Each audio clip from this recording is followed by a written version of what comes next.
Yo, what up, brother? I admire that motherfucker work for years now. You good, man? Chilling, man. Yes, Good sir. to see you, bro. What up with you, dog? What's up, brother? Hey, it's a pleasure, man. What's Good good, to man? meet you, boy. What's up with you? Straight? Yes, sir. Yes, sir. How y'all doing? Man, a little too slow for me. I go fishing. I don't even get on the island. I just ride around and catch fish and come on back home. Yeah, you got to do your thing, man. You got to know where to go, know who to see, who to talk to. It ain't but so many people to see. You got to know the right people. Saw her yesterday, him yesterday, them yesterday. I can gamble in Hard Rock. Shit, I don't need to go over there. I can play roulette at Hard Rock. I don't need to be hit the island no more. Nah, the island ain't gonna do it. But you go over there for those reasons, right? You take the family, you got the resorts, you know. You got obviously Atlantis. Yeah. And then you got the newer one, Bahama-born. Bahama-born. So I mean, you can break away and then you go to Fish Fry, eat, He do know your his thing. He know his thing. He got it down. He Oh, locked Freddie it. TV over there. Nah, I know your tried thing. to tell him in the bathroom, I'm actually, I'm Bahamian. You are? Bro, Yeah, for sure. why you trying to relate with this man? You're not Bahamian. My people, we all from Long Island. Okay, Yeah, what's the Long last Island. name? Knowles. Oh, for sure. Yeah, he been. Well, next Bro, don't do Bro, that. that's to like- him. that's He's like- from Belglade, Florida. That's where I'm from. That's where he's from. Yeah. His That's people where I'm are from Bahamas. But That's my like, dad, that's just like Beyonce. for sure. Like Beyonce Beyonce from knows. Yeah, you know, she a knows too. She from Long Island. Really? Yeah, her people are from Long When you Island. ask her So what her people, you related to Beyonce? don't start He that might be shit, though. brother. He might be. Listen, He might be. Listen, Might be. You I don't don't, even I know. don't even want to put this on camera, bro. It don't make That's no live, sense. Freddie T. Nah, listen. These guys. See, nah, it ain't no tickets, but this is the thing. Like, so you get to a point, right? All of us have made it to the league, and we've all gotten to the height of our respective sports or whatever. And we've met people that come along later and what they say, I'm your cousin.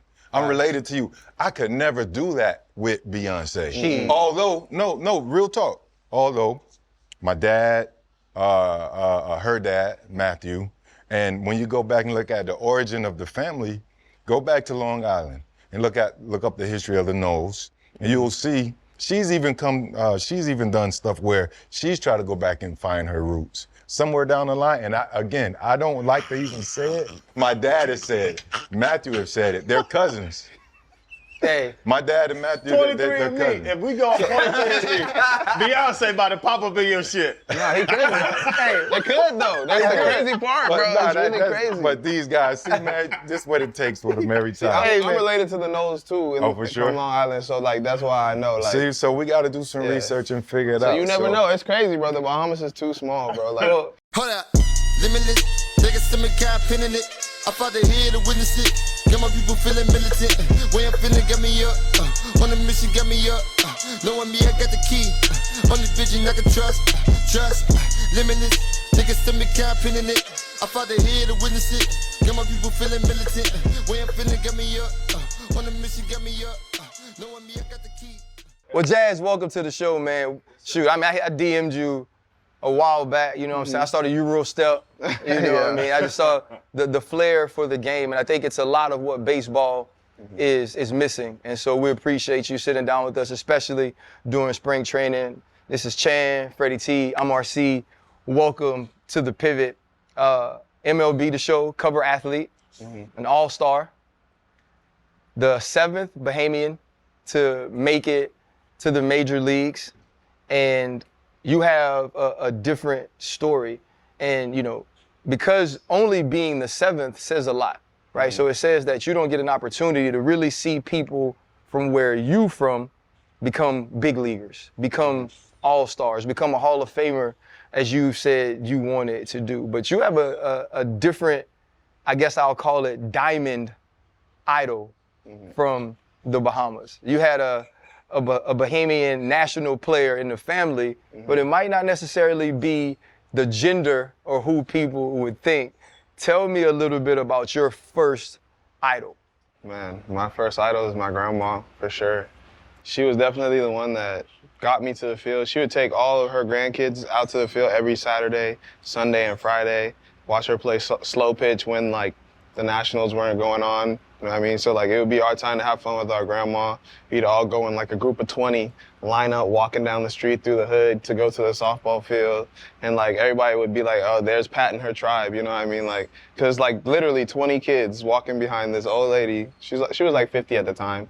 But, like, she was still playing softball, going out there, making diving plays, stealing bags, and doing all that. So, like, if you were to talk to anybody in my family, they'd still tell you she's the superhero. Because, like, she stopped playing softball at, like, 60 years old. Right. So it's like nobody we know, or, like, my mom, she used to play softball in high school. She ran track and field, and she stopped at 20. So I was like, bro, that's not a normal thing for my grandma to be 60 years old and still playing the game that she loves. And she's really out there, like, having fun, smiling, like, sliding around the place at 50. So, I mean, like, it made me really fall in love with the game, you know what I mean? Like, just seeing her. And, bro, that pass, like you said, the 7th from the island, the 7th person, like, that's not a lot of people.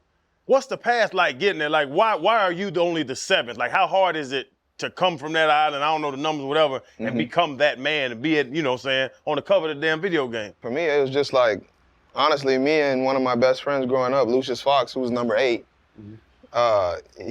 we always had a goal from when we were a kid, man. Like, coming up through the Little League, like, he came in Little League at, like, 8 years old, but I was playing softball with my grandma, but we both, like, joined the Little League at the same time, that same Little League, and we were always, like, so our Little League had, like, draft picks. Like, you were getting drafted when you would move up to a different Little League, and me and him would always move together, and we would always be the 1 and 2 picks. And our teams would always play in the championship. We would always be like 1 or 2 in the MVP for the season, and it had just been like that our whole life. When I was like 12, we went to the Little League World Series, and we won the Little League World Series. And we both got scholarships to go to high school in America at that time, right? My dad lived in Orlando. My uncles all lived in West Palm Beach. And basically, my whole family's in Florida, except me and my grandparents that I live with my grandparents at the time. My dad's like probably just finished college like 3 years ago before I'm like 12, 13 years old. I mean, for me, I'm like, okay, I'm about to go, I got a scholarship, like I'm about to go move to Orlando, live with my sisters, live with my dad. Like I've been waiting on this opportunity my whole life. I get a call, you're going to Wichita, Kansas. And I'm like, what the hell is going, bro, I was so mad. Like, to this day, I still think of that and get mad. Like, it don't matter. It's like, it's something that I can never get over. Yeah. Because why are you sending me somewhere that baseball isn't even a thing? You're sending me to a school where they're top 5 in the state for basketball because the whole team is European.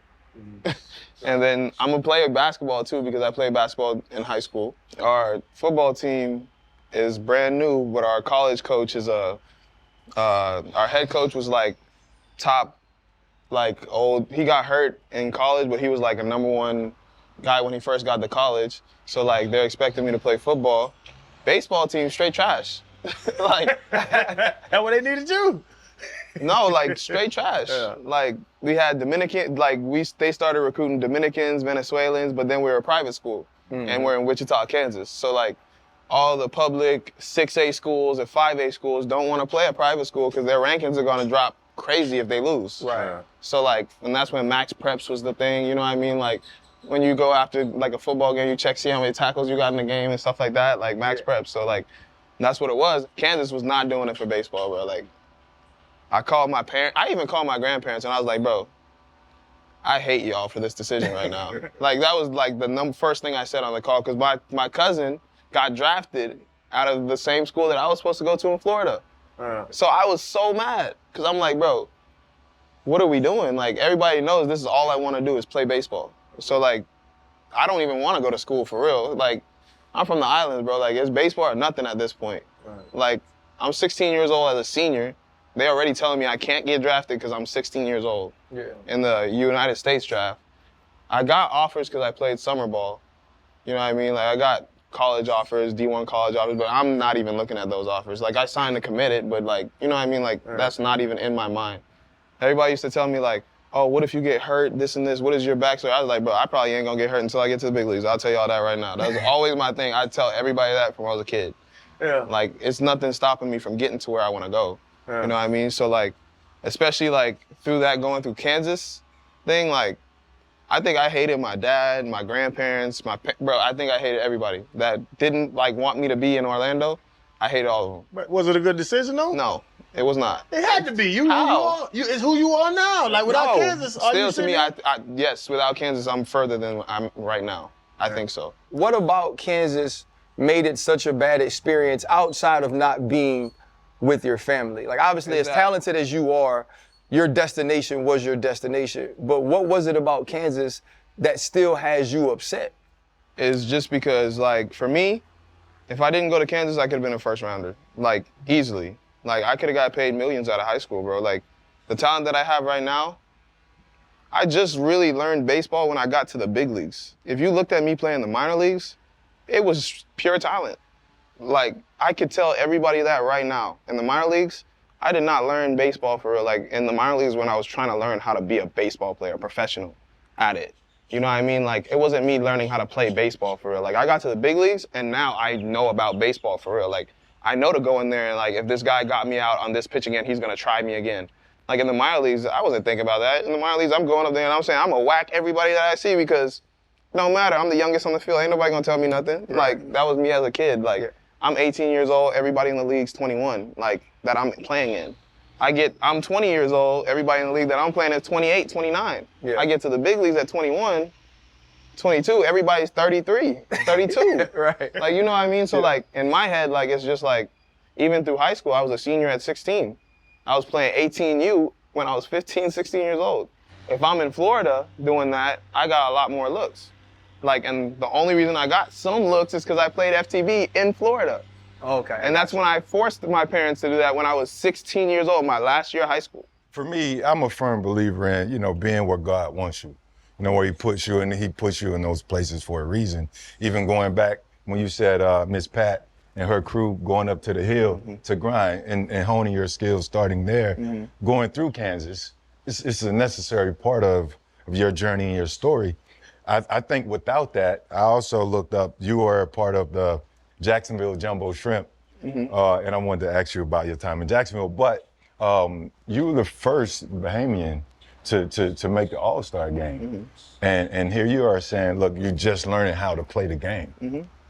So I think those are huge words. How did it feel when you became the first Bahamian professional player to make All-Star? I mean, it felt great. I mean, like, I already had all my goals from a kid. Like, from when I was a kid, I was writing goals on the whiteboard or on my walls that said, like, I want to be a Hall of Famer. I want to be an All-Star. I want to win MVPs. I want to win Gold Gloves. I want to win Silver Sluggers. I want to win every single award that there is to win at what I can do is what I want to win. I want to be the best at it. I don't want to just be a normal player. And that's, like, where I was coming up in, like, when I was in Kansas, it was like I was the youngest on the field, but still the best player by far. No competition anywhere in Kansas. You know what I mean? Like, we were private school, so it's just like, for me, it was like I'll go and face another private school where the parents are paying for their kids to be playing, you know what I mean? Like, the guy's throwing 70 miles per hour. I go play summer ball, the guy's throwing 90 miles per hour, and it's like, okay, that's a little bit more competition, but like me at 16 years old, I was hitting guys that threw 90 miles per hour, like, it was normal. Like, even though I didn't have that practice. And that's what I'm trying to say. Like, for me, if I went anywhere else, I would have been a better baseball player. I would have known about baseball more. I would have actually, like, I wouldn't say my grind would have been better. I would say, like, for me, it would have been like I would have worked on better things. Like, I would have been better at the game. I would have been more advanced than I am right now. I didn't start getting hurt until I got to the big leagues and started really learning about baseball and learning, like, okay, you play 140 to 162 games a year. Yeah. Well, your body is gonna feel like this if you do this. Like, in the minor leagues, I wasn't thinking about that. In the minor leagues, I was waking up every day, just going to the field and just hitting homers. Like, that's what it was. It was no thinking about nothing, just gonna go play baseball. You have UFO chains, alien chains, all of these different things. We make fun of Channing. Channing wears every shirt anybody ever sends him. Yeah. Me too. Yeah, like free shit? Free. Yeah, right. So Walmart. Yeah, so Walmart. yeah, so he'll pop up with like anime, and then we'll ask him an anime question, and he doesn't know anything. Oh, never mind. Naruto. I want to ask you Naruto. Who do that? Naruto. So I want to ask you about One Piece though. Oh yeah. Right. So Monkey D. Luffy, right? Straw Hat, I think. Straw Hat. Right. Straw Hat. Every time I talk to people who love anime or manga or those things, they always tell me there's a deeper meaning to every story. Mm-hmm. I've heard that that's one of your favorite characters. What is it about that character that resonates with you as a young man who is, like you said, just finding yourself athletically now, but also I guess that has to be as a person too. It's so crazy because the anime still get like bringing out episodes to this day. They got like over 1,200 episodes, right? So like for me, like that and Naruto, like you was talking about, your favorite thing to do, right? So like they bring it into my story so much because like as a kid coming up, like even when I was the best, I was still chosen last. Like, because I was always the outsider of the group, you know what I mean? Like, I was never the guy that hung out with everybody. I was never that guy. I was really the guy that went home and watched anime, played video games. I got 20 cousins at the house. Like, we're gonna go and ride bikes down the street and play softball in the yard, play basketball, football. We have each other, right? So I was never out with my friends. You know, I never had like school friends until like I was like a little bit older, 10, 12 years old, right? So for me in Naruto starts off his story as everybody hates him. Everybody hates him for who he is, right? He didn't do anything wrong, he was just born into it, you know what I mean? And like, that's how I felt as a kid. Like, coming up, nobody loved me, I was just good at what I did. You know what I mean? I was just a really good baseball player, so everybody had to respect that, but nobody liked me, like nobody wanted to be around me, nobody wanted to really hang with me. Then, as I grew up at 12 years old, I started to really embrace myself, right? Like, I didn't care what other people said. Like, it wasn't like I wouldn't hide that I watched anime or this and stuff. Cause like when I was growing up, anime wasn't cool. Like, you know what I mean? Like I was watching anime when your parents were telling you like, hey, go to bed. Like, you can't go use the laptop at 8 years old when I was 8. You know what I mean? Like you had to go to bed to go to school the next day. So like for me, I was watching Adult Swim and they're sneaking anime on the TV. Like, you know, Adult Swim got anime on the TV. So I'm watching anime at 2 o'clock in the morning as an 8-year-old, just like locked in because like I'm feeling like I'm watching my life story. And like even to this day, every episode that comes out, it feels even more and more and more like me. Like it's so crazy because now I'll go to One Piece, Monkey D. Luffy. He's a kid, his dream was always to be the king of the pirates, right? But it's like a deeper meaning into my life. My dream is always to be a Hall of Famer, right? But before he can become the king of the pirates, he has to go through all these obstacles, right? All these obstacles.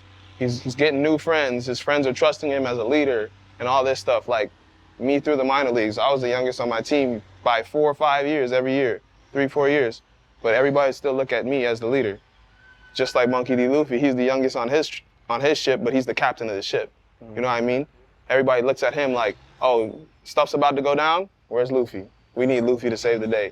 That's how it was for me when I became a professional baseball player, high school, playing any sport I played, I was always the captain. So like, even though I was the youngest, the coach always trusted me to be like, this is your team. Even when I got up to the big leagues, like we had a team captain, but when it was time to get things done, it's still like, hey Jazz, we need you to step up. You know what I mean? So like, now I'm in the big leagues and now I'm starting to hone my skills in which like, now like, this is where like episode 1,000 comes in, right? Episode 1,000 comes in, I'm in the big leagues. They just dropped episode 1,000 when I got to the big leagues, like literally that month, right? I'm watching episode 1,000, I just got to the big leagues and I'm like, bro, I'm just understanding baseball, just like how this man is just understanding this life of being a pirate and how he has to move and how he has to control his teammates or his pirate crew to become the king of the pirates, right? Now today, he's unlocked his ability, right? His full potential. Isn't today, I feel like I'm at that point. I've been in the league for 5 years now. I'm only 26 years old. You know what I mean? I'm still young, but now I'm at that point to where I'm here. You know what I mean? Bro, I don't know who Monkey T. Luffy is. Monkey D. Oh, Monkey D. Luffy? Monkey D. I don't know Luffy. who that is, but just hearing it, bro, it's 2 words. Deep, though. I know about the anime, but it's just hearing you talk and hearing you. There's 2 words that I think people misconstrue. There's arrogance and confidence. Mm-hmm. A lot of people call you arrogant. Oh yeah, I know.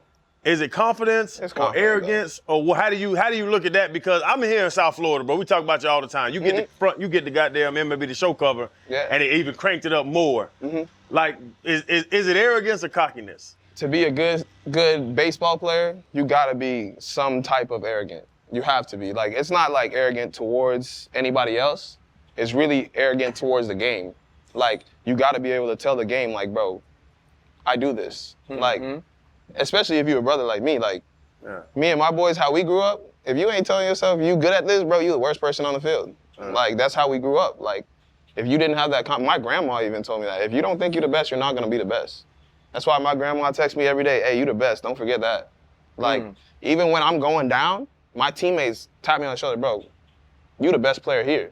Don't forget that. All right, time to stand up, let's get it going. Yeah. Like, it's not really like arrogance, it's just like, bro, if you don't speak it into the future, and I feel like words have so much power. If you're not gonna speak that you're gonna be the best player ever, or that year, or that day, or every day that you wake up, you're not gonna be the best player every day that you wake up. That's me. So if you're gonna ask me a question about something that I could do, I'm gonna tell you I'm gonna be the best at it. I'm gonna beat you at it and everybody else at it. Because that's how I feel. And that's what I'm gonna try to do, you know? But I was taught when I was going through my stuff in my career, when I was injured, the team went and got a sports psychiatrist, and we ended up I rebelled against it. I'm like, I don't need this guy. But then we became really good friends, like best of friends. And he taught me in every negative situation, you want to try to find a positive.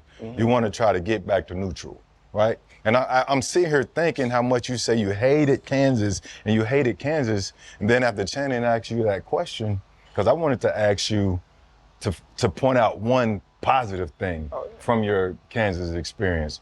But after hearing Channing ask you the question, I'm like, that confidence, you know, that slight arrogance, knowing you were the best on the field, you know, that's the one thing I believe you would take from that situation, because it's who you are now.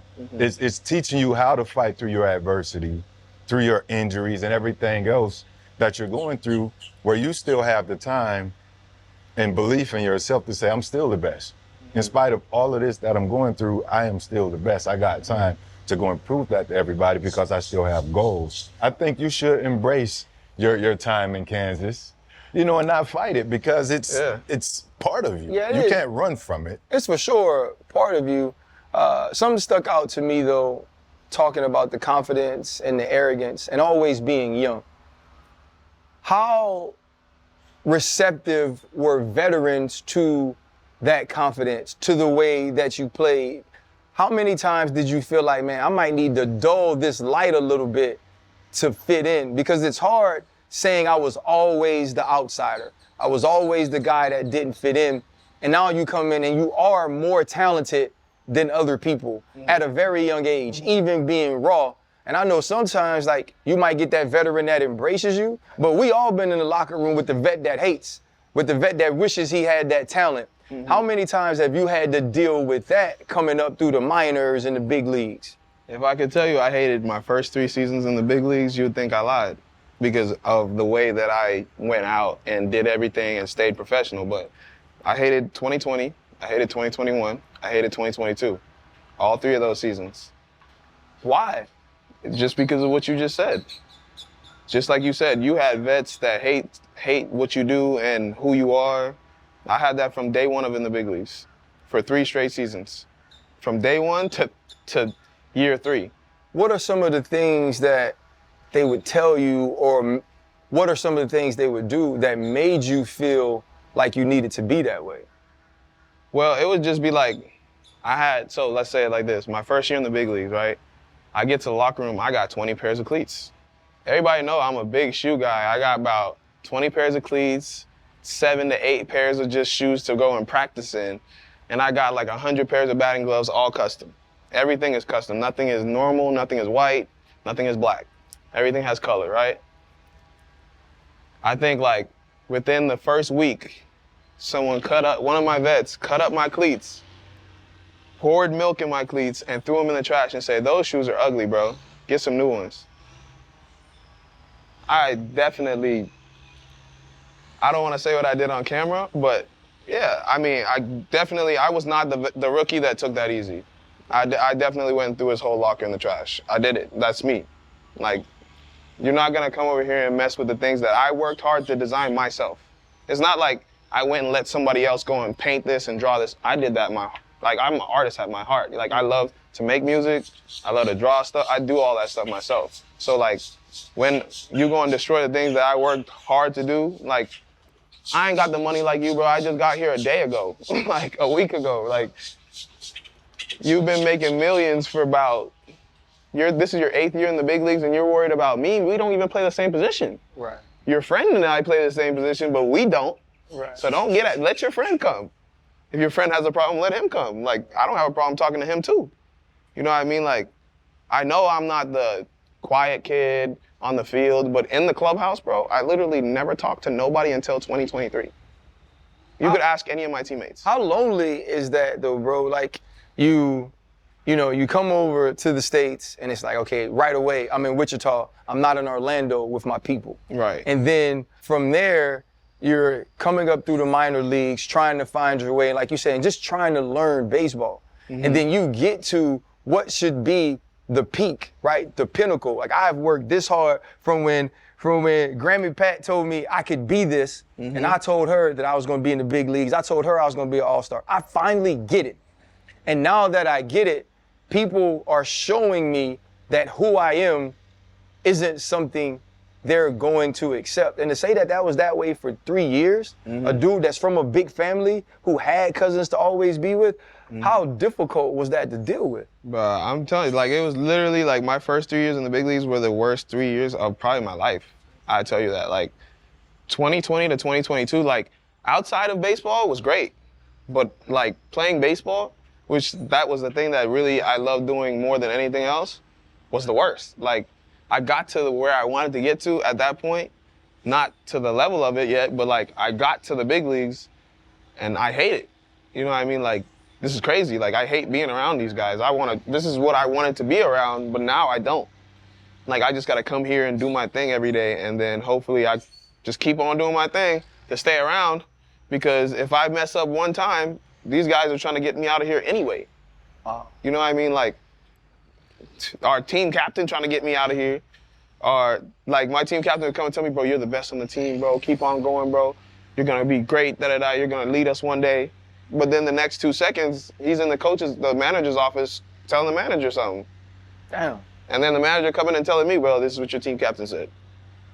Because our manager doesn't play that. He didn't play that BS garbage. Like, the last year that I got through all that stuff, like, he literally, we had a team meeting, and he shut it all down. He was like, just leave him alone. Because he don't do nothing to none of y'all. I watch this kid all day. He comes to the field, he doesn't even practice. Like, that's the thing. Like, bro, my first 3 years of the big leagues, I didn't even practice.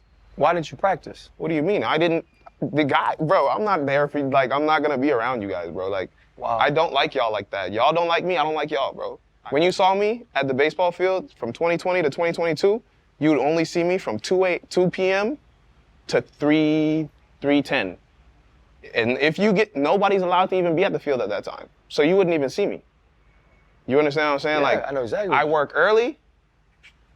So you don't have to be The around regular them. team schedule practice was at 3:45 to 5. The game's at 6:40. The game's at 6:40. You see me at 2 to 3. I'll go after 2 to 3 o'clock. I'm sleeping the whole day until the game starts. Literally, you could ask any of my teammates. 2022 season, 2021 season, 2020 season. Never saw my face. No fan even saw me outside of there. They only saw me when I came out to come and play, and I'd sign autographs after every game. But isn't that that's your job to figure it out, ain't it? As a young dude? What you mean? To figure out how to deal with the vets. But when you try to figure it out for 3 years, what you want me to do? I'm gonna go and do my thing now. I'm an all-star. I'm the all-star of the team. You know what I mean? Like, I made the all-star team. I figured it out. I figured out to go put on my headphones, work on my craft by myself. I'm not asking them no questions, because when I ask them, anything I do, anything I say will be used or said against me in court. You know what I mean? My dog felt like he was getting arrested at work. You feel me? You feel me? So when I work, I call the coach every night before the night ends. Hey, what time we coming in tomorrow? Oh, you gonna be there at 2? Me too. I'm gonna see you at 2. That was me. I got my stuff in. For years. For 3 years. And then we got a new manager who switched the whole thing up. Yeah. Like, he changed the whole culture, bro. He literally came in there and said, bro, we're not doing this. You talking about Skip? Yeah. He literally came in there and said, bro, we're not doing this. That's not what this is. We gonna get to the playoffs. We gonna win. And this is how we gonna do it. If you don't wanna do it like this, we're not doing it. And he got rid of everybody who didn't wanna do it like that. And that's how it's supposed to be. Like, you ain't supposed to have a vet that's trying to bring down the rookies, bro. Yeah. Like, I was that guy that got in trouble so much because when I saw other rookies getting bring down by the vets, I was the one fighting the vets. That was the problem. Like, I was already a team leader without being called a team leader. But the vets, you can't be a team leader when you got guys in the clubhouse that's been in there for 9, 10 years. Even though they suck, they've been there for 9, 10 years. Yeah. And the team calls them the team captain, but like, they're not a good captain. They're not a good person. You're not even a good athlete at this point. Yeah. You're just here. Yeah. And you're bringing down the young guys that are supposed to be good. Bro, like, I watched someone get called up to the big leagues, supposed to be like top 3 prospects on our team, right? He gets up there, hits a homer. Like first or second at bat, hits a homer, right? His next at bat, he goes and does the Juan Soto shuffle, right? Like, he's a kid. His favorite player is Juan Soto. He just got to the big leagues. Tell me why he comes in the dugout after, he walks, get around the base, comes in the dugout after.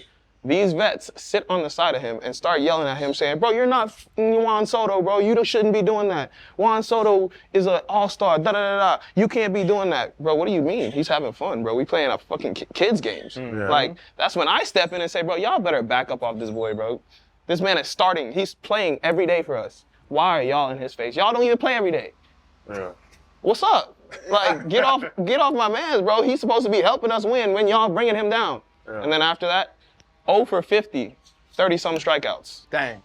You see what happens now? Because these are supposed to be the Spanish leaders coming and telling this kid that he can't do that. When another kid that's the same age as him, that's playing the same game as him, play the same position, almost the same kind of talent, is doing that. How can you come and yell at this kid for doing that? Yeah. Come on. Because you ain't yelling at me. And I'm the one doing the most. I'm Euro stepping. Yeah. Like, we know. But they ain't yelling at me because as soon as they come at me, they already knew me from the get-go. I was like, bro, I'm not doing that. You're not gonna stop me from Euro stepping. I'm gonna have fun. You're not gonna stop me from bat flipping. If they wanna hit me by the pitch, cool. I'll get on first base. Yeah. I'll steal second. Now you gotta stop me from stealing. Yeah, and third, bro. That's a free base. That's up in my on-base percentage. That's up in my OPS. Like, you're up in my walks, bro. Like, thank you. I appreciate you for helping me out. Because, like, what if I wasn't even feeling good that next at-bat? Thank you. I'll take that. You telling me that I'm going to, bro, okay, he throws 96. Just don't hit me in the face. That's it. Yeah. Like, all of us have been hit by 100 miles per hour. All of us have been hit by 98. All of that. So, like, if I pimp a home run and someone wants to hit me, now they gotta stop me from scoring again. Now I scored twice in this game. Yeah. What's wrong with me scoring twice? Yeah. You feel me? That's why, like, when I was coming up in the minor leagues, bro, and everybody tell me, like, oh, you're gonna get hit by a pitch. I was like, okay, then we gonna score more and they gonna lose. Yeah. Like, that's what it is. Like, you hit me by a pitch, I got my big dog right behind me, dog. Yeah. He gonna whack some stuff, you feel me? So, like, when I was coming up, it was really like I didn't understand the game. Because I'm trying to figure out, like, why is everybody so scared to get hit by a pitch when we already do get hit by a pitch by mistake? Yeah. Like, they already do it. I'm just gonna be on first base, easy now? Instead of having to work a walk? And take that big-ass lead off. Hey, fellas, this is a great time of year. And our partners at DraftKings still want you to be a part of what they're doing. Any new customer signing up with the promo code PIVOT, you make a $5 bet, boom, instantly $150 in bonus bets. Bro, you know what I love doing my bonus bets?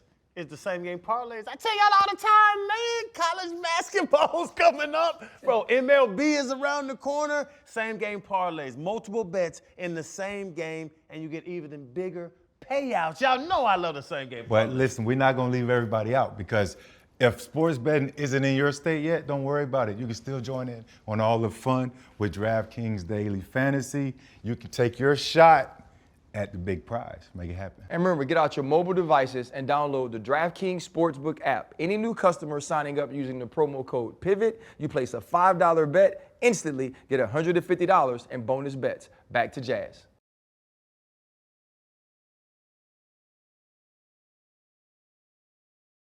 You mentioned culture and winning.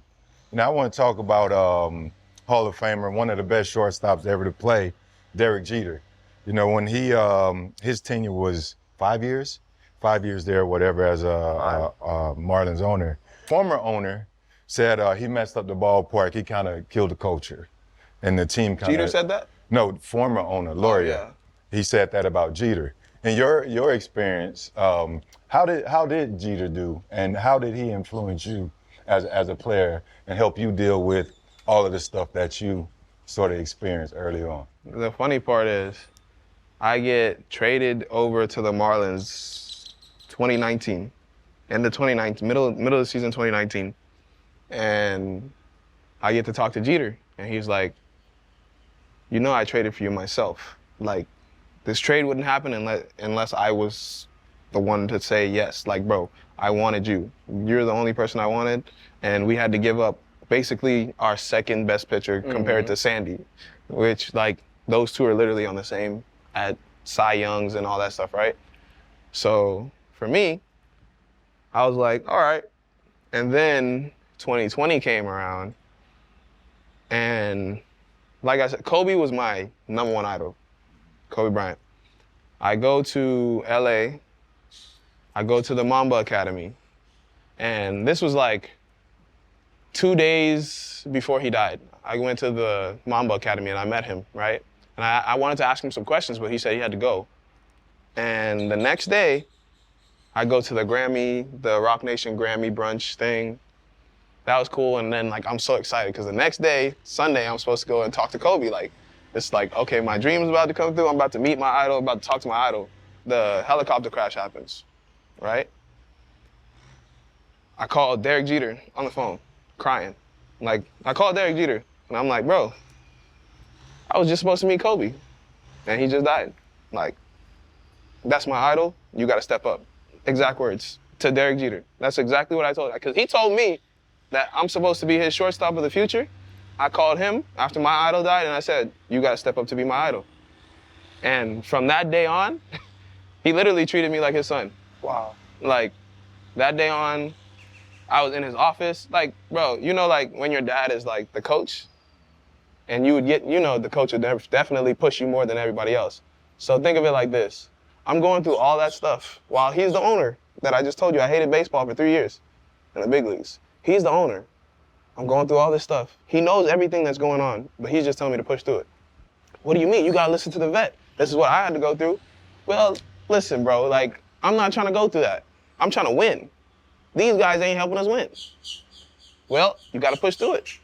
I couldn't go to the Yankees owner and talk to him. I couldn't do that. Well, Derek, it's a new day and age. Like, I'm here to you every day. Right. Every time I'm not having a good game or something, I call you. We go and talk. 2022, All-Star. Like, me and you, we riding. He definitely did step up when I needed him, for sure. But there's a lot of times that we bumped heads. Like, I don't think you're supposed to have the relationship that we had as owner and player. Probably not. But it was like, we bumped heads a lot because we aren't nothing alike. That's the only reason we bumped heads so much, because we're completely opposite. He's literally straight down the middle and I'm like this. Like, I'm bouncing and I'm going crazy, right? But he's literally like, you gotta do it this way, and this is how you're supposed to do it, and this and that. And I'm like, bro, I can't do that. That's not the way I do this. Like, I can't play baseball that way. I can't live like this. I can't do that. Like, this is my type of life. This is how I live life. No, Jazz, you gotta live life like this. This is how you're gonna do it. And this is the only way you're gonna get what you want. And I'm just like, it was like, but then like baseball-wise, like, all right, Jazz, you're doing this too much. You gotta make it look like, cause he's not a mechanical guy. Like, he's not gonna tell you to do all that. Like, he's gonna just tell you, bro, go hit the ball to right field. I bet I could do that. That's how I grew up learning how to play baseball. That's how I learned that. So like, baseball-wise, we really was like this. Off the field-wise, it was literally like father-son that just couldn't get along, you know what I mean? But it was always like love, you know what I mean? Like, it's never hate, it's always love. And I always tell, like, the respect that I have for him is always. Do you still talk to him now that he's no longer there? Yeah. What are some of the conversations like now that he's not in the building and you are a different Jazz in the sense of you're not that young kid that's trying to learn. It's like, you are the leader, you are the vet, you are the best player that has to get the Marlins to where you and them eventually want to go. For him, I wish I had him now.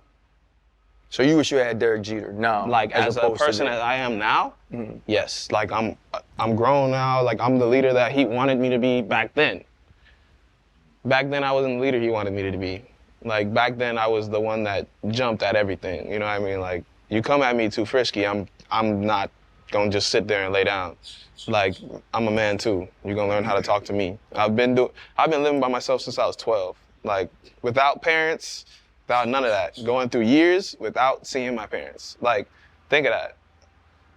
I really ain't gonna let another man who's only 6 years older than me talk to me like I'm a child. Like, come on. Like, we play together, and you don't even play. Like, come on. Right. Like, we gonna get this thing right, bro. You could talk, like, if you wanna approach me the right way. I could talk to anybody. I have no hate, I love everybody. That's how I am. That's how I grew up. I have no hate. You come to me the right way, I'll always talk to you. Even if we have a problem, you come to me the right way, there's never a problem. You feel me? So that's what I told everybody from when I was a kid. Like, from when I was 20 years old, 21 years old, and I stepped in the locker room. Like, my first big league camp, I was 19 years old. And I got kicked out of big league camp. For what? Because I tried to do what the coaches told me to do, and an old vet tried to get rowdy, and I'm not that one, bro. Like, don't talk to me like that, because I told him, I said, bro, if he would have told you to do that, you would have shut up, right? So don't talk to me like that, bro. Come on, we here. So you go through all of these things, Jazz, and 2022 does come around, and you are named to the All-Star team. At the time, though, you're dealing with a back injury, so I'm sure it could be sort of bittersweet. And then you fast forward that, and you're named the cover athlete of MLB The Show. Like, we were football players. Mm-hmm. Bro, had they called me and told me, one, I was never even close to consideration for being on the cover of Madden. Let me get that straight. Had they called me and even told me, RC, we'll put your cleat on there, I might have passed out. When you've gone through all the things you've gone through, worked to be an all-star now, worked to the point where you're on the cover of MLB The Show, what was that moment like for you? It was really surreal, even though it was more like, you know, when you say something and you got that I told you so before you really realize everything's going on. That was what was really going on. Because, like, as soon as my agent called me and said, bro, you're going to love me, dog. And I was like, what you talking about? It's like, you're on the cover of MLB The Show. And I was like, boy, didn't I tell you I was going to be on that cover? Because it was like, we went to visit the studio, like, right before the season started. 2022 season started. And I'm in the studio, and they're like, Jazz, you know there's never been an all-star from the Bahamas? I was like, all right, I'm about to go be an all-star, and if I'm an all-star, I'm on the cover of the video game. They said, bet. Really? They said, you go do that, you go on the cover.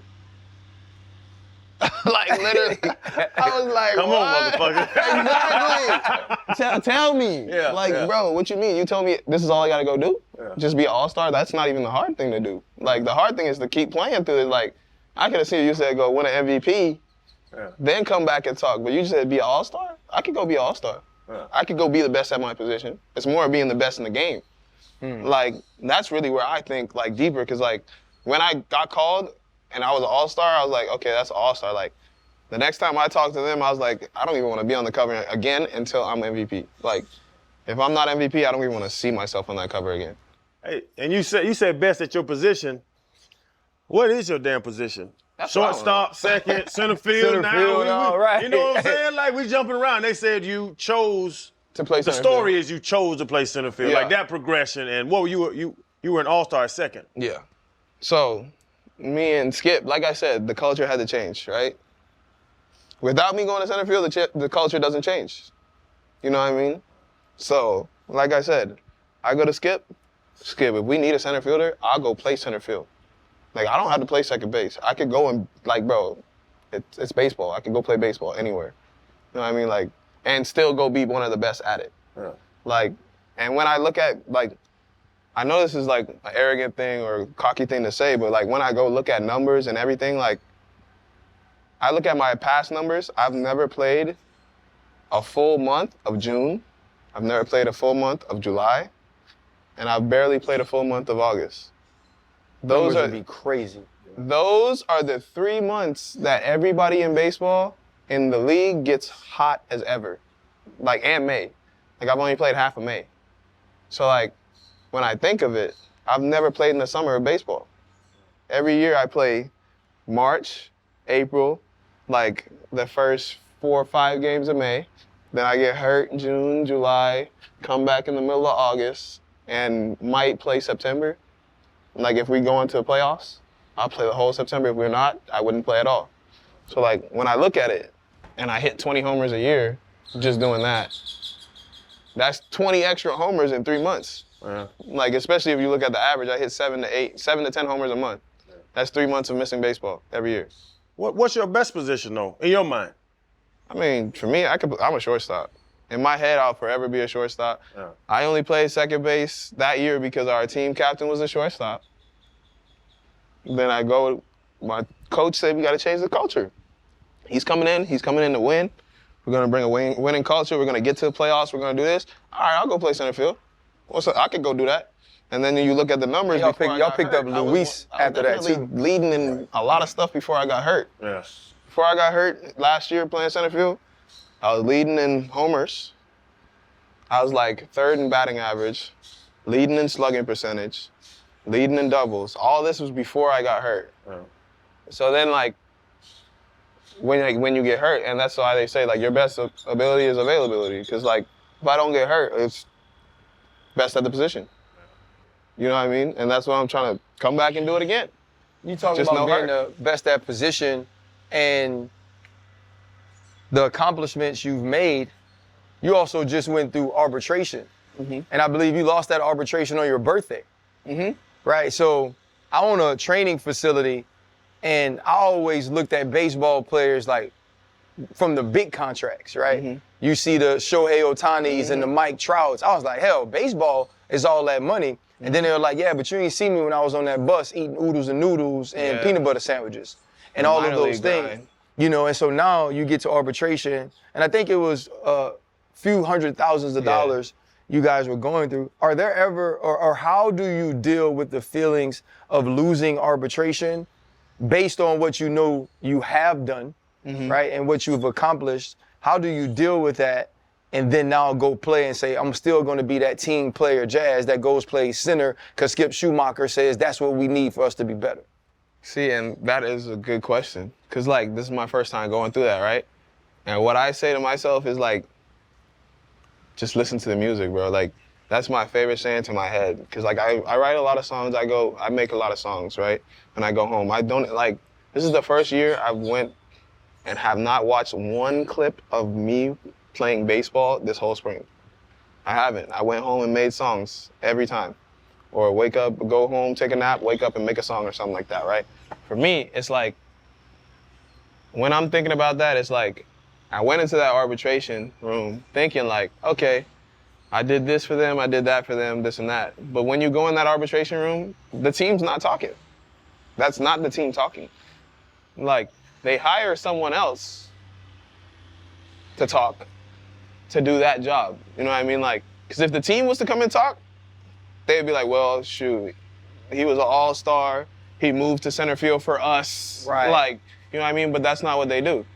They go and hire someone whose job it is to make you lose that arbitration. So, like, it's a business, and you find out a lot of things in that room. You know what I mean? Like, I was sitting there like, dang, this guy's talking really good about me, and he's only saying one bad thing about me. But now that What was that bad thing, the is injuries? that I keep getting hurt. That's it. Like, the one bad thing about arbitration is, like, you have to be available to play. So the guy that got paid like $100,000 more than me, he played like the whole season, the last 2 seasons. I haven't. I've been hurt the last 2 seasons. So like, he got his arbitration money, but I didn't get mine. So for me, it's like I sit in that room because I'm like, I got hurt playing a position that y'all wanted me to play. But now I'm gonna come out this year, I'm not gonna get hurt playing center field, especially not on defense. Like, you know what I mean? Right. Like, I got arbitration again next year. And to be real with you, I would test myself again. Unless they really give me what I asked for, I'd do it again. Because I already went through it. You know what I mean? Like, you can't hurt me again. You hurt me the first time. You caught me because I didn't think it was like that. But now, I can walk in there and sit up and smile right in everybody's face and do it again. And not even blink once. I swear. The turf toe surgery you recently had, do you think that contributed to a lot of the back stuff you were going through? So my back stuff was the year before, the turf toe. So turf toe, I ran into the concrete wall making a play in center field at our field at home. So that was another thing that we were at home and that happened too. So it was just like so much that went into it. For me, it was like that happened at our field, me playing a new position for this team. And I still lost my arbitration. All right, cool. That's fine with me. But like, nah, it was really that I had a meniscus tear that whole off season, right? But if I would have got the surgery for the meniscus, I wouldn't have been ready to start the season in 2022. So I held off on that. You compensated. And I compensated. And then that's when I got the crack in my lower back from playing. And then like, when I got the MRI and everything, it was like 2 weeks into the season, right? But I was already hot, like I was on fire. They called me and they're like, hey, we're gonna sit you down, bro, before your back gets worse or this and that. And I was like, and your knee gets worse. Like, I was like, nah, bro. If anything, y'all, when I stop being able to walk, y'all gonna take me off this field. Cause it was like, bro, it ain't like I'm playing for anybody here. It was like nobody on the, like I literally tweeted, that was that year that I tweeted and I pinned AirPod Jazz on my Twitter because literally nobody, I only could hear the music. Like literally, I didn't talk to coaches, didn't talk to players, didn't talk to anybody. My best friend on the team was our bat boy. I swear, and he's still one of my closest friends now. Like, still our bat boy, travels with us and everything. Still one of my best friends on the team. Like, I hang with him all outside the field. I want to go get food. Hey, bro, you want to go get some food? Like, I even, like, my jeweler even set him up with a nice chain, everything, bro. Like, you know, I'm going to take care of my people. You know what I mean? Like, if me and you rock together, bro, it's us against the world. And that's why I love my team now. Got Tim, Nick, Arias. These my boys. Like, we hang out before we were baseball. Like, me and Nick, before we were baseball players. Like, I played, like, this was Nick's team in summer ball, and I was the second team to his team because I was too young, obviously. But, like, he was FTP Chandler, and I was FTP DeMarini. Like, you know what I mean? Like, me and Nick, I've known Nick from when I was a kid. So, like, TA, one of my idols from he was playing, and I got to talk to him, like, this past year, the year before, even when he was going through all that stuff, I talked to him, bro. Like, he had the OG, Josh Bell, known him for a couple of years, Jonathan, like, bro, all the boys are here. So now it's really up. That's why I say, like, you know, I'm young now. So, like, it was a dope picture of y'all all that was just posted, just sitting on the grass, like talking, laughing. Chilling. Tim's been on our show. Yeah. We're huge fans of Tim. And you said it, like, when he got here, you was like, man, I'm excited to play with Tim. You know, I love your spirit, right? Like you said, the young rookie, everybody's getting on him. He's not Juan Soto. And you're like, nah, but he can help us win, right? Somebody like Tim, who's gone through what he gone through, which is what we were dealing with when he came on the show, and now only signing a 1-year deal with the Marlins. You're talking about changing the culture, how you have all these people around that you enjoy being with. How different will that make 2024 for not only you, but for the entire team? I mean, I'll tell you the truth. As soon as we walked into the clubhouse this year, after Tim signed at least, everybody was literally like, bro, like, I was at least saying, this is the first time I actually want to come to the field every day. Every day I wake up, like, you could even ask them, this might be the first spring training I haven't been late. One day I've actually been like one of the first people there every day. Like, every day I'm one of the first people there. Like, I'm on time for everything. I'm even telling guys who are late, like, let's go. Like, before that, that was never happening. Like, what? You late? Okay. You wouldn't tell me if I was late, so I don't care. Like, that's how it was. You know what I mean? Like, those first 3 years at least. Like, that guy doing that, I don't really care. Like, because if I was sleeping or anything, nobody would even blink twice. They'll let me sleep through a whole game. You know what I mean? Like, bro, because it's happened. Yeah. It ain't like this is, I'm telling you, bro, our team captain, when I was younger, came in, saw me sleeping before the game, like an hour before the game, and like he knew we had a team meeting, let me stay there and slept through the team meeting. Okay. And the coach came and woke me up 15 minutes before the game. The team captain. Yeah. Come on, bro, how's that a team captain? Yeah. That's not a team captain, bro. Yeah. So that's why I say now, I know if I'm sleeping, Tim, hey, bro, come on, brother, we gotta go. Anybody in the clubhouse would do that. Yeah. Like, even up to Sandy, to the Spanish boys, to the white boys, to the black, it don't matter who it is. Our clubhouse now is so together, it's like, bro, we don't even see color in that clubhouse. Yeah. There's not a color in that clubhouse. From the top to the bottom, there's not a color in that clubhouse. And that's why I could come in every day after that arbitration and still be kind of cool. Yeah. Like, I know what I got to do now against the business, but my boys, we together, bro. Like, it's not them, it's us. Like, you know what I mean? It's the team, not the owners. My son plays baseball. So, like, he can go play for Coral Springs on Tuesday, play third, then he'll go play center for Sunrise. And it's like you're saying, you at bat and you playing your position. Yeah. You know what you're going to do. Is it really that big a deal in baseball? Because football is camaraderie, it's B-gap. Hey, you know what I'm saying? The gaps and knowing the safety got you over top. But baseball seems like it's such an individual sport. Is it that big to be cool with people like that? It's not even an individual sport like that. When you think, I got to feel the ground ball and throw that ball to the first baseman. If I throw the ball down, and he got to pick it out of the dirt. If he missed that, that ain't really on him because it hit the dirt. That's an error on me. So, like, think about this, right? My first year, I had 17 errors as a shortstop my first year. My throws, the first baseman was 6'3", 6'4", right? 250 pounds, big guy. My throws all within his wingspan, right? Even the ones that would hop long, that could easily be like a long hop catch. This is my first year. You said this isn't a team sport. Yeah. Well, if it ain't a team sport and me and him don't like each other, or if he doesn't like me and he just let it hit off his glove, that's an error on me. Oh, he can't play defense. But his homie come over here and make the same play. Oh, he make a spectacular pick on that one. You understand? Yeah. Oh, that's way over there, so he's gonna slightly come off the base. His teammate come over there, he catching it in a split. His favorite teammate, though, he gonna catch it in a split. Yeah. So when you say it's not a team sport, it's really a team, especially like, we were in last those years. Like, we were in last those years. I was the best player as the youngest player on their team, rookie, all that stuff. Like, it's like so much, like, my numbers could be way better in so much different ways. But like I said, I can't blame that on him. I gotta make a perfect throw. Because if I know me and you ain't got nothing, the only way I could do that, if I throw that straight at you, if you miss that, that's gonna hit you in the lip. And that's what I did the next year. The next year I made 3 errors with the same guy playing first base. 3 errors. I even had gold glove suggestions and I only played 60 games.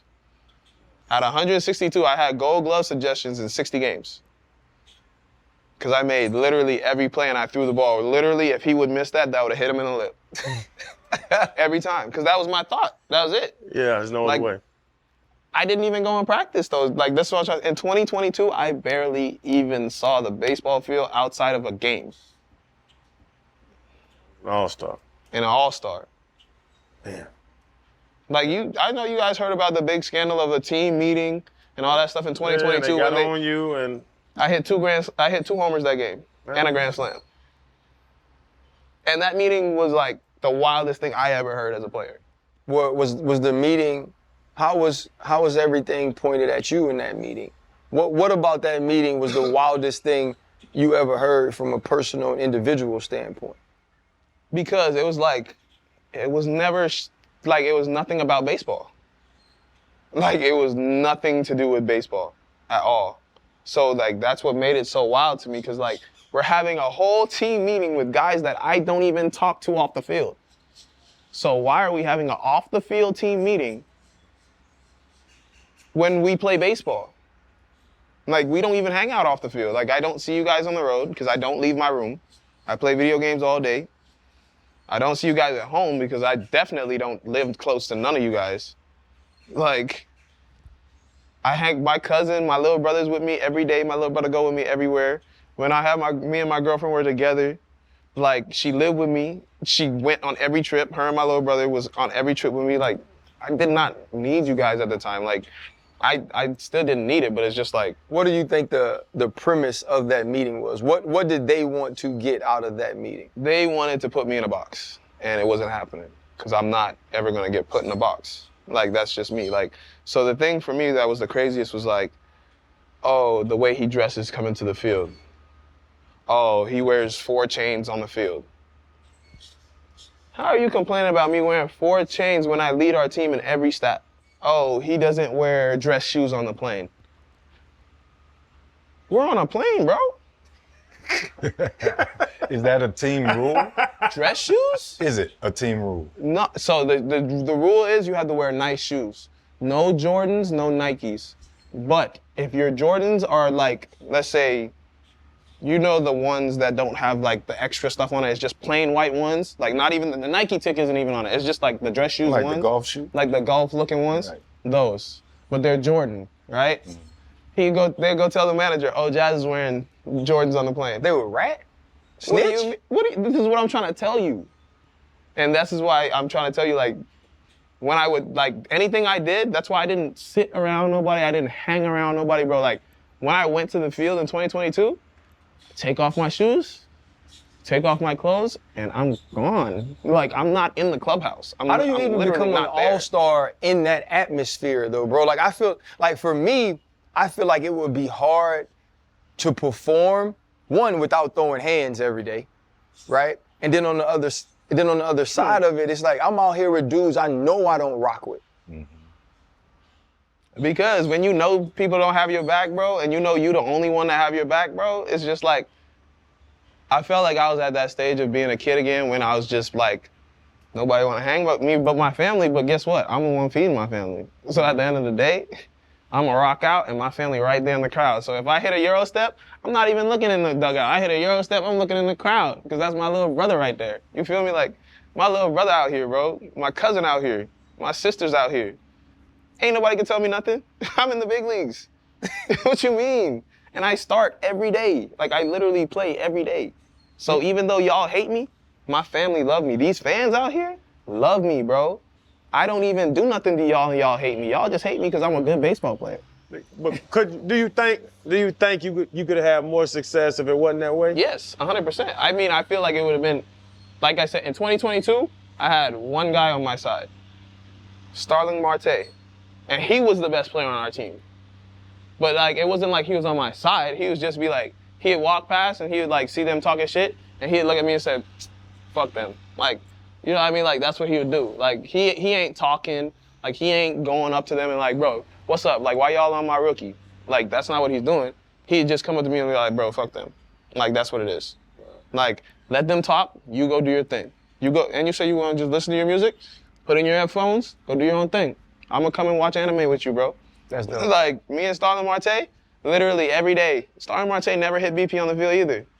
Me and him every practice. While they're outside practicing, me and Starling Marte in the nap room watching anime. Literally. He's watching it in Spanish, I'm watching it in English. Come on, like we hanging. Right. And like, me and him on the plane, the only person that sit close to me. Close is what I'm saying. Close to me, not next to me.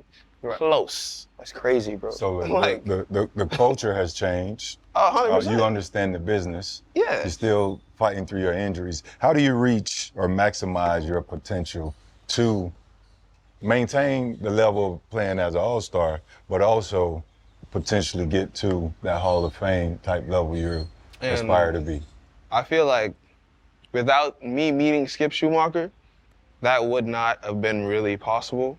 Unless I met another man like him or manager like him, I don't think that would have been possible because like, he showed me that in baseball, when you're together, you really are unstoppable. Like, he brought in Luis Arias last year and he's like, Luis Arias and I was like, literally sat next to each other, ate, went and got food every day, like hung out every day, right?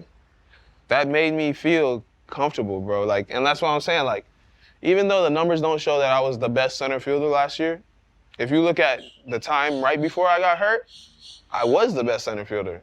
You know what I mean? Like, the numbers show it. So like, for me, it's like, dang, like, I can imagine staying a whole year with my homie Luis, and then they brought in Josh Bell and Jonathan Davis, and then they brought my homeboy Dane Myers up and Xavier Edwards up. Like, all my guys are here. Then they traded for my best friend before. Like, they literally traded for my best friend. Everybody in the world in baseball, everything knows that Nick Gordon is my best friend.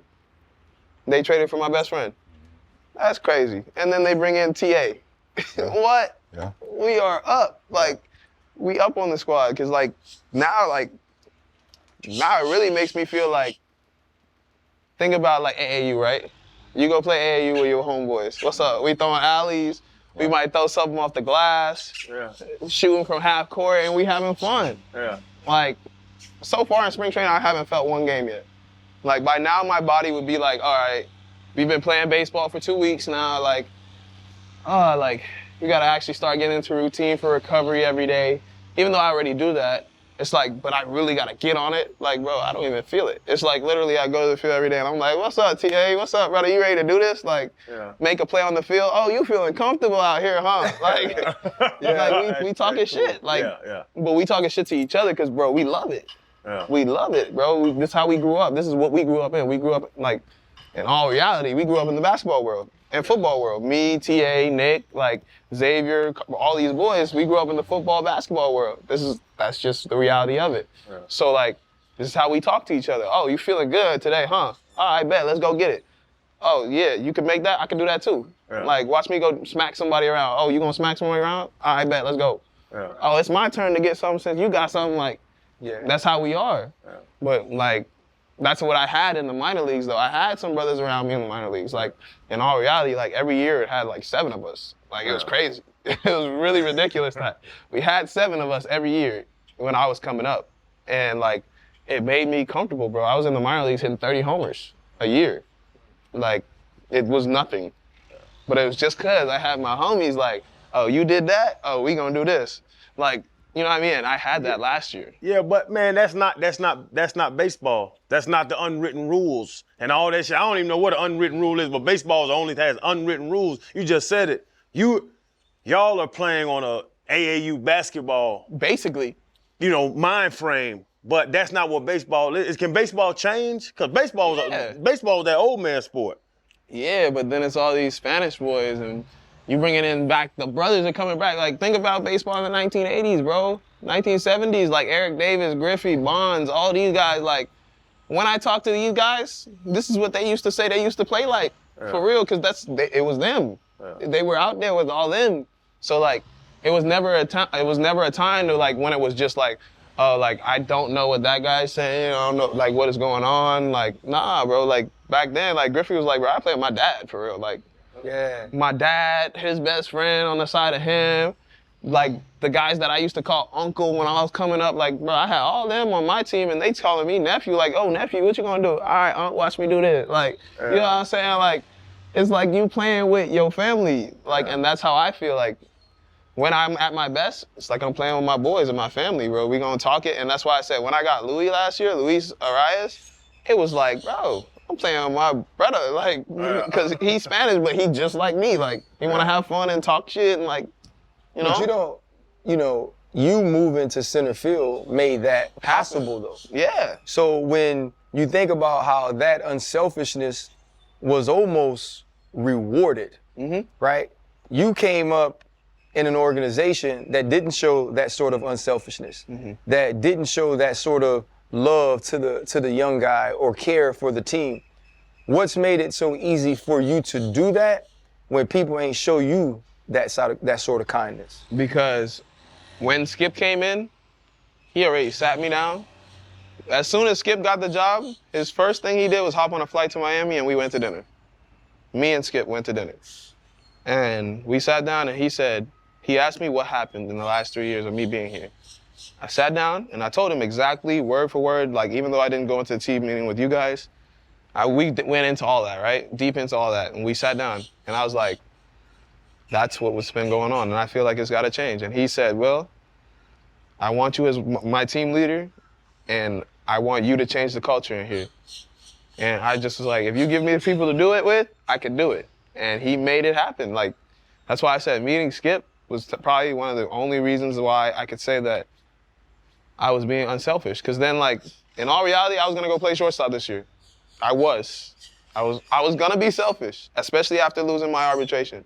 I wanted to be selfish and say, well, since I lost my arbitration, might as well go be myself again and just go be a all-star at shortstop and do what I do and know I won't get hurt here, especially with a fully like a full recovered body, no back aches, no knee aches, no none of that, I could go play a whole 162 at shortstop. But then like something sat me down and like in my head and like thought about how like I went and played center field last year and Louis came in. And then I looked on the roster and I looked around and I was like, oh, TA is a free agent. And if I go play shortstop, TA will not be a shortstop. Then they traded for Nick. And then I was like, oh, I get to roam the outfield with my best friend too, who's just as good at it as me? Oh, bet. So now it's Nick, now it's Tim TA. Anderson, you. Now it's TA. Hey, what y'all think about TA? Let me go on my Twitter right quick. Y'all, TA, let me retweet some TA stuff. Like, come on, like, you know what I mean? Like, yeah, we all, bro, everybody makes mistakes, right? Everybody goes through things, right? Like me, in 2022, 2021, 2022, nobody knows that I had, like, a lot of, like, murders in my family, right? I had a lot of cousins and people got murdered in my family, like, in 2021, 2022, and 2023. So, like, for me, it's like, I've been dealing with death for the last like 4 years, right? And my aunt just died like 2 weeks ago, right?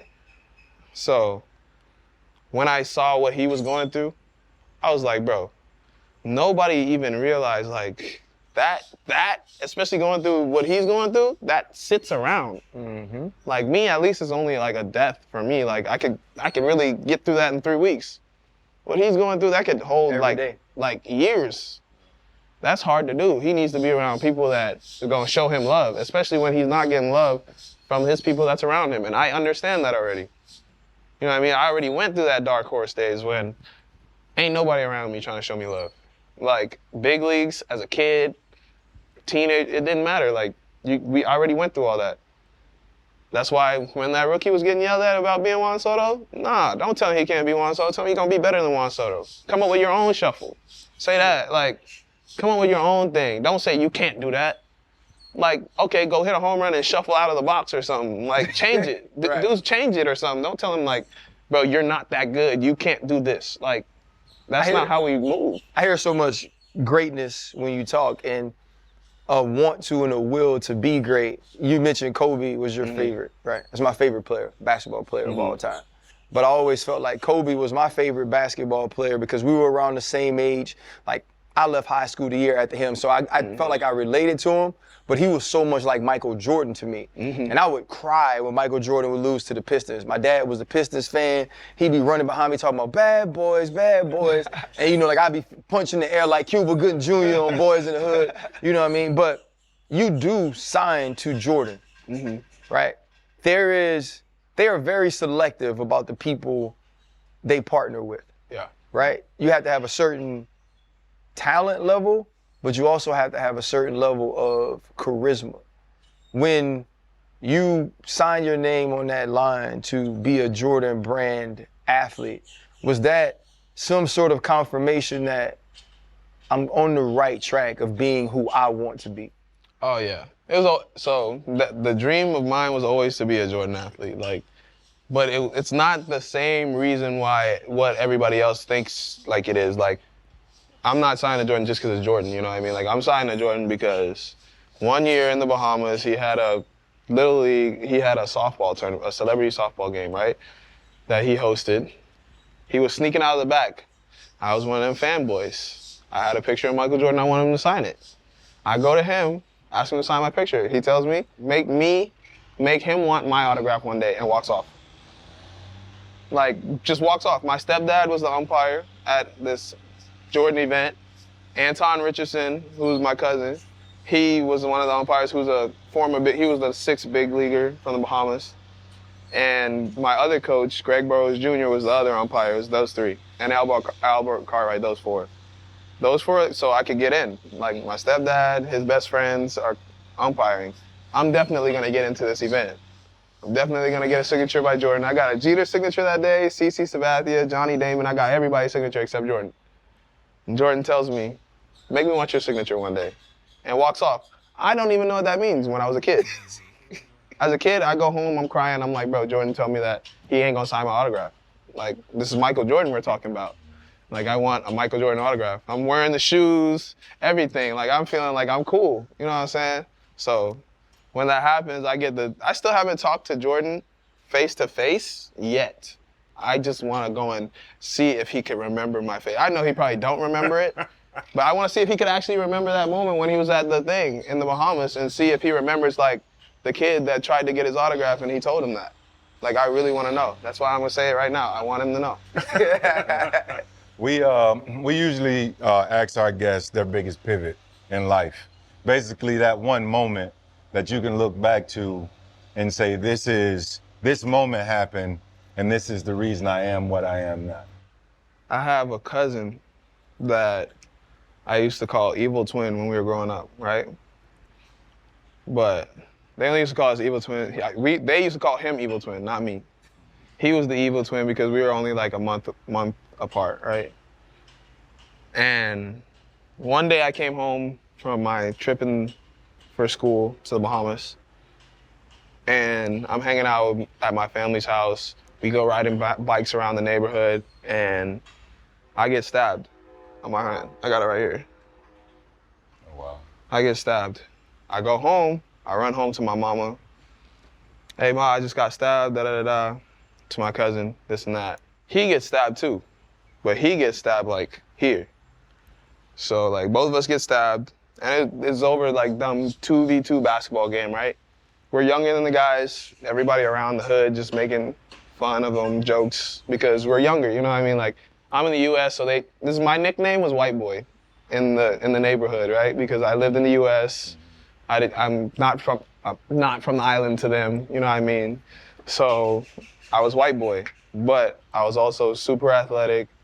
Came back home, I come play on the hood court, I'm balling, you know what I mean? Like, I played basketball with high schoolers that, like, European, that guys are going D1, Ole Miss, all this, all the time. So it's like, I'm doing this, like, so me and my cousin are balling, beating these guys. They get mad, everybody's making fun of them. They try to get into a fight. They stab me and my cousin. The guys around the court come up to my house, because everybody knows my uncle, right? They come up to the house, and they tell my uncle they dealt with a situation or whatever. But then they all come to me and ask me, like, hey, aren't you supposed to be going back to school? When are you supposed to be going back to school? I'm like, about a month and a half, 2 months.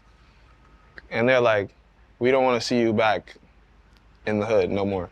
Like, all my homeboys, like, about 7 to 10 of them are dead, for sure. And about the other 10 are in jail.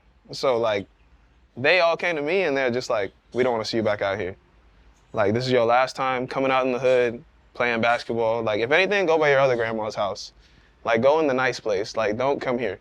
You already out of here, bro. You in the States, you playing, bro, we see your stats online. Like, we don't want to see you out here doing this no more, bro. Like, that's done with. So that was my pivot in life. Yeah, for me. Well, bro, this has been amazing, man. We appreciate you. I'm glad we finally got it done. Yeah. Best of luck the rest of spring training and the season, big dog. Yeah. Hey, I gotta show you a photo really quick. I be doing my research. Oh, is this your cousin from the Bahamas? No, this is my grandma, my mom, and my little sister. I took them to get some ice. Yeah. AJ, man. So AJ. AJ the best. Hey, yeah, I've been AJ dealing with the AJ from I How was about y'all like call 20. Beyonce? Watch out, man. Let me get my phone for you. I got you. How about y'all I'll make a call. I had hit my brother, Jason Flowers. His dad is crazy. Oh, Jason Flowers. Yeah. You know, I on the know islands, Jason, yeah. everybody win. Yeah. Flowers, yeah. Jay, I definitely know Flowers. I Yeah, know we all of super them tight. guys. Yeah. Hey, man, you know, also, too, bro, you special, dog. You got us out here at spring training. They building bridges behind us. Yeah. They got construction going on. Nah, I mean, this is same sick. type of construction you guys are doing with the team, man. And I love the fact that, like, you have a positive feeling about what it is. And mentioning, like, you know, you talked about Luis and you talked about different dudes who were Spanish, but that's your brothers. Like, we play a sport where most of the people look like us. You Right. In baseball, the days of Bonds and Bonilla, Ken Griffey, Ozzie Smith, like those days are over. Yeah. You know what I'm saying? So to see y'all putting together something like that that makes you comfortable to be the best you, man, I'm excited about that. Yeah. Sir. My dog. Yes, sir. Hey, you can Appreciate you, bro. Thank you, man. you can always get that lot next to flowers. That's When Jordan's he walked lot. up, Freddie, tell like, man, this Paradise Island. Yeah, is that? When you get that big check, it's gonna be waiting on you. I ain't say that. When he gets the big check. Yeah, it's right there on the. It's Yeah, right man, there. got The check already. But they hit Don't my- act like the motherfucker hurt. They hit my dog the arbitration though, man. My dog trying to get moved. The big check. You know, I'm trying to get that big Act check. like he over here You can go Ubering get that over lot here. of it, Man, we did my dog some of that Shohei money where you right can on push some of it Paradise off. Island. Yeah. Nice little corner lot for you. I remember where I was when Kobe passed, man. Like, it's crazy that, like, where were you when they told you? Because you said you I were was going to in see Cali. him that I day, was in right? Cali, yeah. I was literally at the hotel getting dressed. Like when I heard the news, I was getting dressed. Like literally to go to the Mamba Academy. I was literally like, I was sleeping, woke up in the morning at like 10:30, 12 o'clock. Like it was like midday. And I was like, oh yeah, like finally gonna get to talk to Kobe. Like, bro, this is like my dream. Like I get to talk to him. And I open my phone, I got like a bunch of missed calls, a bunch of messages, like, then someone's calling me and they're like, did you hear the news? And I was like, what you talking about? What news? Like, I'm expecting like a family member to die, because this is my friend, like, all my family, and nobody I know calls me like that outside of my family. So it's like, they call me and I'm like, they're like, Kobe died. I'm like, bro, you lying, bro. I'm gonna call my agent, because he's the one who's gonna take me over here right now. I call my agent and he's like crying, like on the phone, because my agent's from LA too. Like, so he's like, yeah, bro, like Kobe's gone. And I was like, what are you talking about, bro? Like, and I just busted out of tears, bro. Yeah, It was it. I was in the airport, bro, and I'm crying. I was on the plane. I know the lady next to me was like, what is wrong with him? Yeah, I bro. I can imagine you getting the opportunity about to January meet him. 26. 26. I was The literally day in before LA. my birthday. I was leaving Nassau. I was on the plane. Somebody texted me. I was returning from a birthday trip for golf at Bahama-born. I got the text, and I'm like, why I'm on the plane? So now I'm nervous. Yeah. I'm sad and nervous and scared in the whole thing. But I'll never forget that day, man. No, that was crazy. the day. January 26, The 2020. day you were supposed to meet him, man. That's Yeah, crazy. because Yeah, January that's tough. 24th was the brunch. The 25th was the Grammys. And then that next day I was supposed to meet him.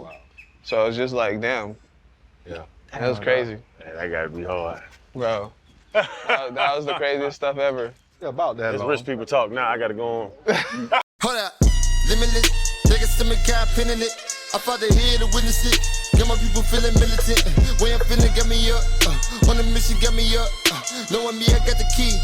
Only vision I can trust. Trust, limitless. Take a stomach, got pinning it. I fought the head to witness it. Got my people feeling militant. Way I'm feeling got me up. On the mission got me up.